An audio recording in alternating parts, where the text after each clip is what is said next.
Hi everyone, welcome to video 2 of the Safe Space series. Here we go, here's the second one. I hope you guys enjoyed the first one. The first one gave some of the backstory of why I am doing this, my passion with mental health, but really quick, I am Kristen Rulon. I am the founder and CEO of MindStar Health.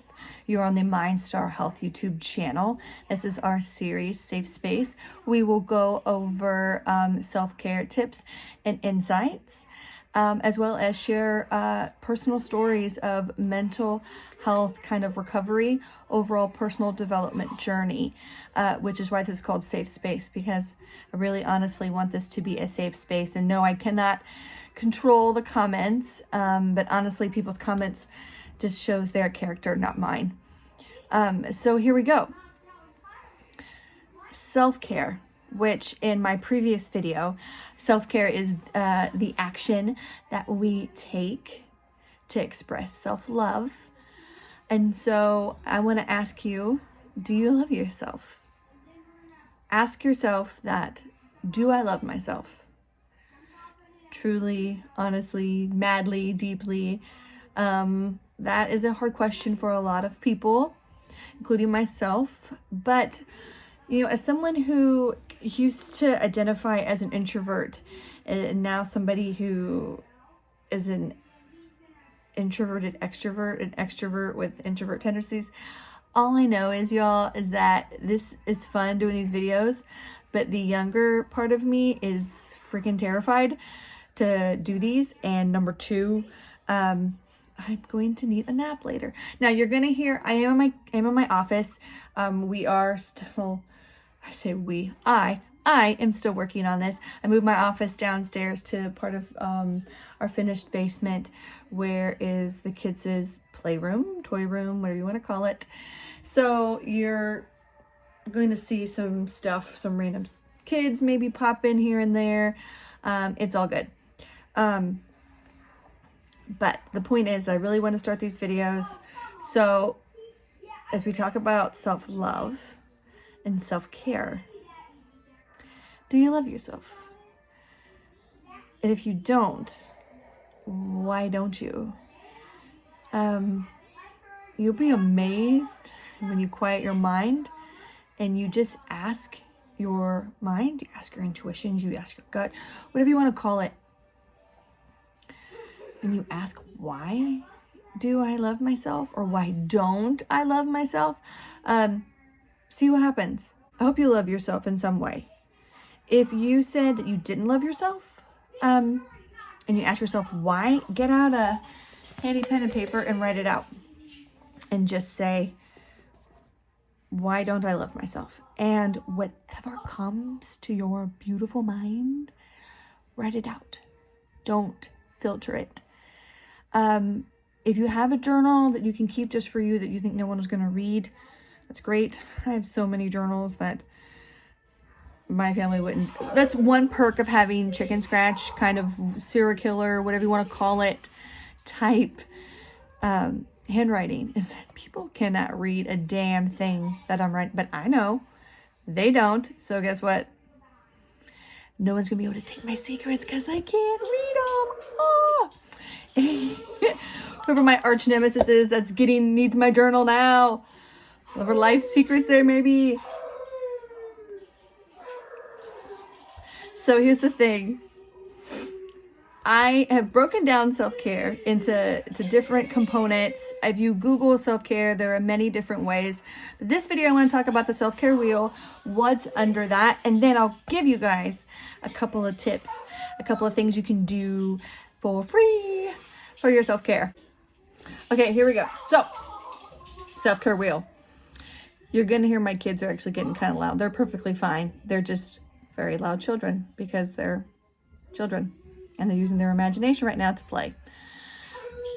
I think they're playing pirates. I don't know. We'll see if my jewelry's missing, because that usually means that they stole the jewels and they've hidden it somewhere. So anyway, so self-care wheel. Here we go. Here are the things on the self-care wheel when it comes to our overall self-care. Practical. emotional, mental, physical, spiritual. Under spiritual, I include social, and a lot of different research shows social separate. I'm a spiritual person. I believe that we're all here for connection, whether you're spiritual or religious, or whether you're religious and spiritual, either or, whatever you are, whatever you identify with at this time. I hope you believe that we're all here for connection, because there's nothing more beautiful than human connection, genuine connection, genuine authenticity, not the connections like networking. Sometimes connections are more about business partnerships, or what can you use someone, and that sounds bad for us use, but essentially you're kind of trading services, so to speak. I'm talking about an authentic, genuine connection where one soul and another soul just feel a spark, whether that is romantic or platonic, because we can have connections with people and just feel just vibrate, feel just it's cosmic, it's beautiful, but I'm trying to spit out. So the point is, I put social under that because I believe in the power of human connection and our humanness, whatever you want to call it. I think I just made up a word. So now we have that, and I've mentioned before that a mental and emotional are the two biggest ones. I would say mental would be the number one as far as self-care goes. And here's why. Is because if this is the new year, and so people are really gung-ho on these resolutions, intentions, whatever you want to call them.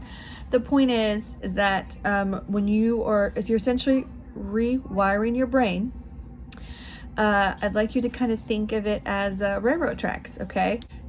Let's say you're triggered by a color, okay? Let's say you hate the color yellow.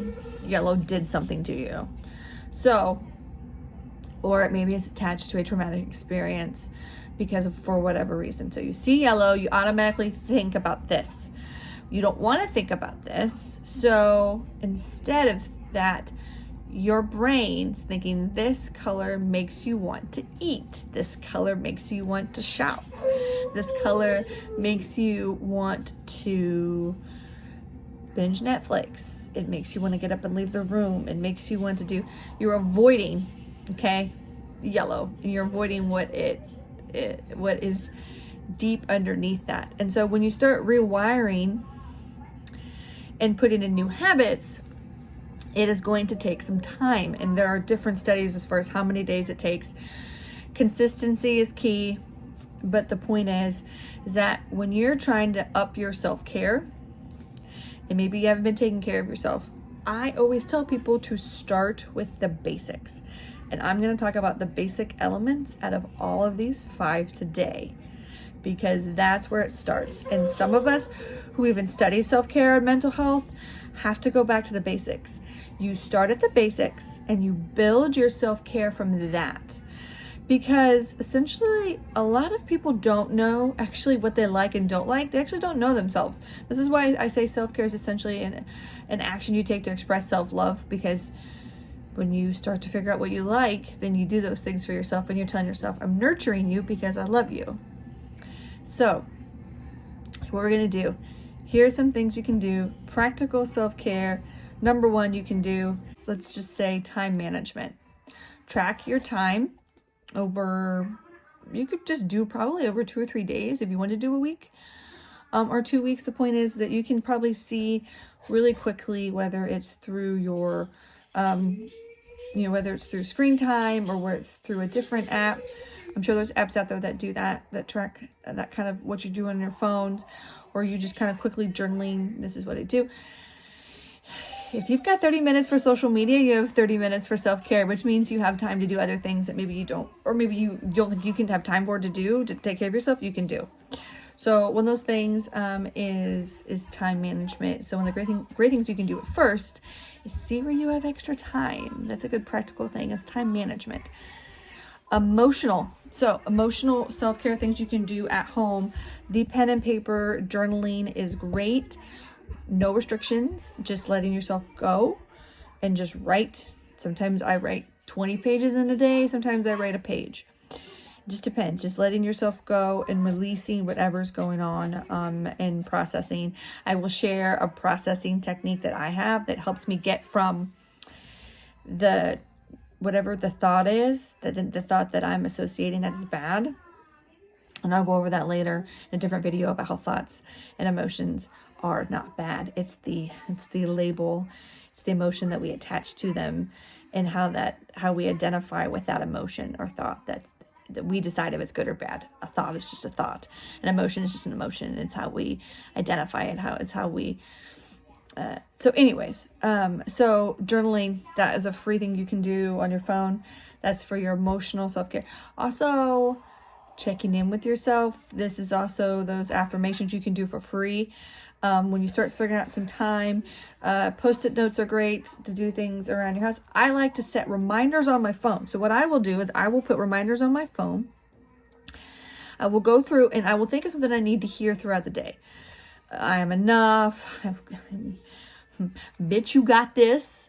Whatever it may be. And I put it in my phone and those alarms will go off throughout the day and I will see them. And I instantly smile, laugh because I do them the night before and I change them up. Sometimes I do 3 or 4. Sometimes I just have them repeated over a week's time. The point is that it always brings a smile to my face. And it kind of brings me back in if I'm kind of spiraling into some stress or whatever, that, hey, you do have this. And this is a form of self-care, self-love. So that also kind of goes into the mental aspect. That's checking in with yourself. And what I mean by checking in with yourself is just basically saying, hey, how you doing? No, that's terrible. So essentially, as you can tell, not a flirter. So, or my game is non-existent. But that's okay. It doesn't need to be existent. So one thing you can do is pick up that book that you bought that you told yourself you were going to read, but you have not read.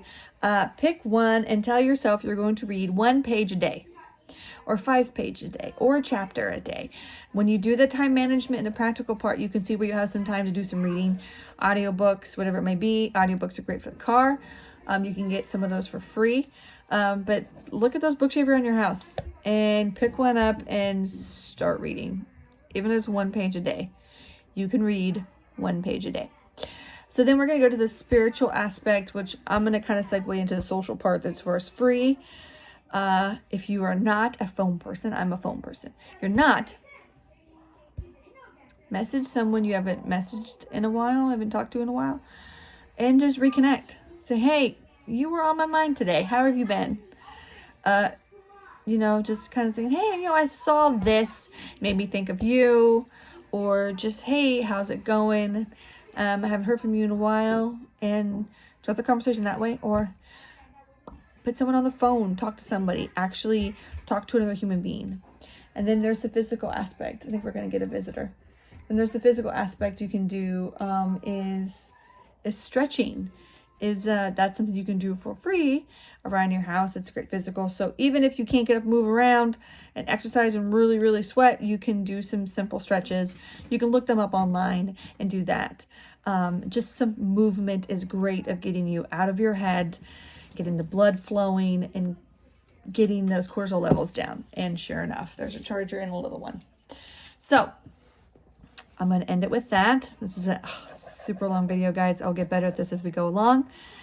Thank you so much for watching. Thank you so much for subscribing. Please like, please share with people our video and our tips. And till next time, guys.